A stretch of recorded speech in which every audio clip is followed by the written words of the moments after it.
Hello there, Ray here, and today we got a new pre-release. This is 1.14.4 pre-release 6. Over the last week, Minecraft has really been pumping out the pre-releases, and I've also been on vacation for 1 week. So in this video, I'll be going over not only the changes that came out with this recent pre-release 6, but as well as all the different changes that came from all the way back as pre-release 2. I'll be talking a little bit about what these changes mean to the survival player, as well as be pointing out some more bugs that still exist, and they're pretty major. They should definitely be fixed before they come out with the full release. Now, it does seem like they are going to come out with a full release for 1.14.4 pretty soon, as they are really trying to push this along and kind of finish up the whole 1.14 thing so they can work on 1.15. So as always, if you guys notice any bugs that are still in these brand new pre-releases, be sure to go ahead and tell me about them down in the comments, as well as report them to Mojang. And this Wednesday, we will be doing the snapshot testing streams, and those are always fun because we open up the server to the viewers so you guys can hop on with us and check out the new snapshots. With the new 1.14.4 pre-release 6 snapshot, they did some performance improvements, as well as they fixed a memory leak. Now, there is quite a few of those in the game, and they do cause problems, such as if you constantly go in and out of a game over time, it's going to fill up your entire memory, and then you're going to have to restart your Minecraft client. They also removed the camera pivoting off-centered in first person, as well as it improved upon chunk loading when traveling at high speeds. So like when you're using your piston bullet, you know how you're traveling really fast? A lot of times the chunks on the side won't load immediately. So hopefully this fixes that. So one of those bugs that they fixed was that the CPU was running at a high idle speed, and this was a big problem as people who were hosting 1.14 snapshots, as well as a full release, were probably noticing that it's really hard to keep the CPU usage down low. So with this bug fix, hopefully you guys have better results when running servers on 1.14. They also fixed a rolling shutter issue which occurred on Max. What this is essentially when you kind of move past different objects, chunks of the objects look like they're kind of getting jaggedly rendered. If you move past something like a post here, it looked like it'd be really jagged when you're moving back and forth. And sometimes this can even occur in Java when you have your settings not quite right. Now, there wasn't too many bugs to do with this pre-release 6, but I'm also going to talk about the changes they made in the previous pre-releases, as well as talk about some bugs that still are in the game that are pretty major. They fixed a bug to do with villagers when buying a book would end up selling you a different book than the one you clicked on. They were still having problems on servers where the price that they showed was actually different than the price that they were actually selling the items for over here. There was a problem with the villagers' demand tag, which is right here, would never go down because the villagers only do this when they're working in their workstations. And before, villagers used to work in the workstations every so often automatically, but now the villagers only go to the workstations to restock their trades. And this was causing them so that their demand was never going down as well naturally unless you trade with them until they ran out of stock, and then they would restock. This also caused some other problems. There was a bug that they fixed to do with people using keyboards to put in commands in different menus. So like in this menu here, if you would just go ahead and hit enter, then it would try to connect you to a server. And that wasn't working because they changed some stuff. This has to do with them changing a lot of ways how new commands interact with the game. Like we go in to make a new world, and if you just go ahead and hit enter, it would make the new world. But if you ever like click on this one, like let's say you click on creative and then you hit enter, it'll just start rotating through these options. Then you have to like use tab to move out of it. Because I used to just go in here and click creative and then hit enter, and then it automatically load the world, but then that changed as well. I'm sure there's tons of other little things that changed like that. They fixed the debug report commands. Now it works in worlds that have dots in them. So if I go ahead and hit enter, you can see that it'll pull up a report, and you can find this report in your files. They fixed a bug to do with the worlds freezing when a villager would fall into the void. It has to do with the villager kind of losing its information. But there was earlier a strange bug to do with ravagers falling in the void and just staying in the void and only falling down maybe 100 blocks and then just freezing there. The same thing was happening to iron golems as well, which was really strange thing to see. They also said that they did more performance improvements, which is always a good thing to hear. Now that's everything for pre-release 5. I also want to cover what happens in pre-releases 2 through 4, and also talk about some more bugs that are still in the game. They fixed a bug to do with mobs that can float in water were unable to walk through waterlogged blocks. There was a big problem to do with entities such as villagers. When trying to pathfind, were creating a massive amounts of lag.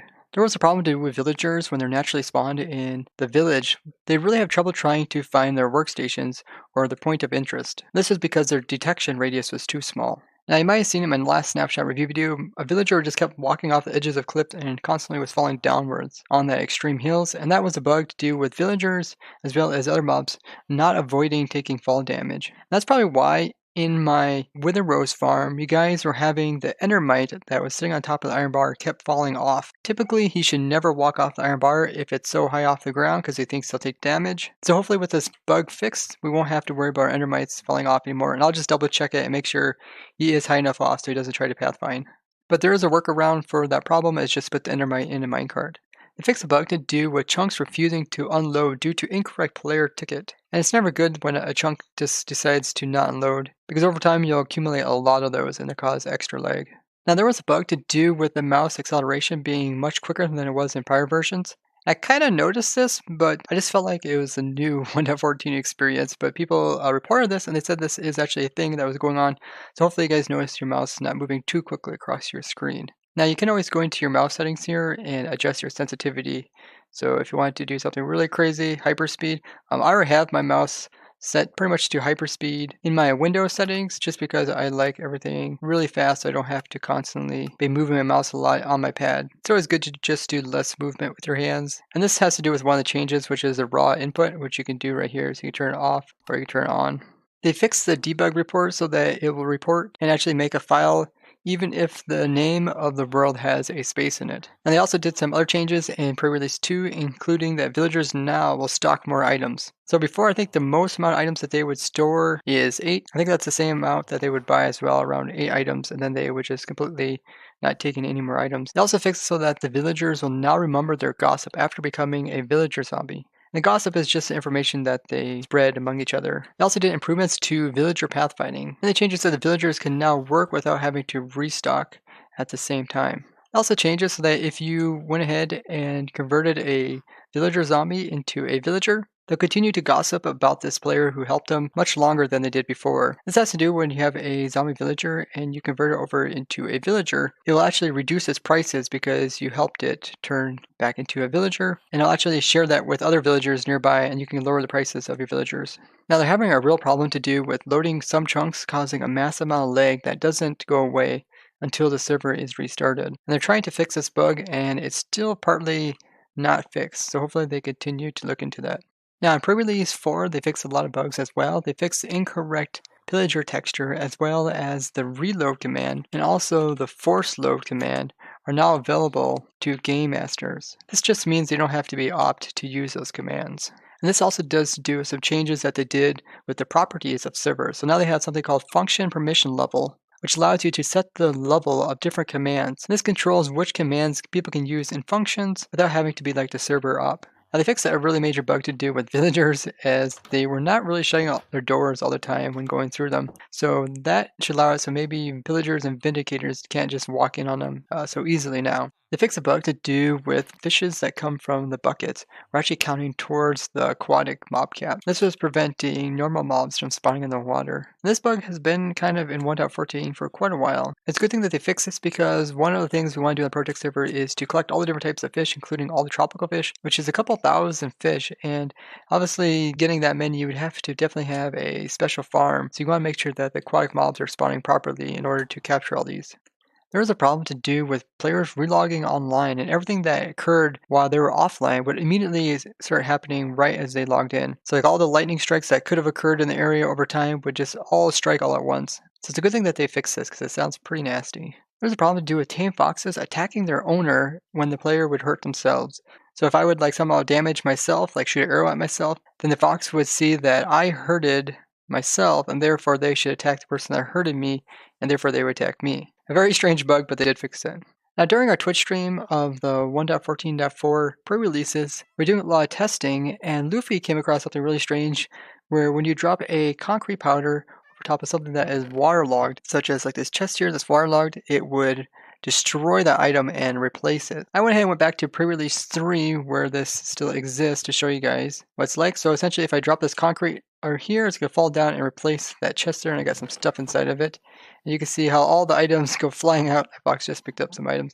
Yeah, it's a pretty crazy glitch. And it could be kind of bad because people might be trying to break something over like a chest and it end up just breaking all their items and throwing them on the ground. This pretty much works for any type of waterlogged block that doesn't go all the way up to the top surface of the block. So if I put like a trapdoor here, this won't work. Let's see, land like that. It also won't get waterlogged even if I do like that. But if I put the trapdoor like down here, anything that's shorter than 1 block, then it will go ahead and replace it. And during the stream, BoatMe came on our testing server, and they were able to actually duplicate the concrete by using a trapdoor. So let's see if I can pull it off. So essentially what you have to do is you kind of have to make the concrete first think it's going to fall like this, and then switch it, so then it will kind of end up in 2 places all at once, and you can actually duplicate concrete like this. So let's see if I can get it. There, you can see I just did it. So I had 1 concrete block, and I was able to duplicate it, and now I got 2 concrete blocks.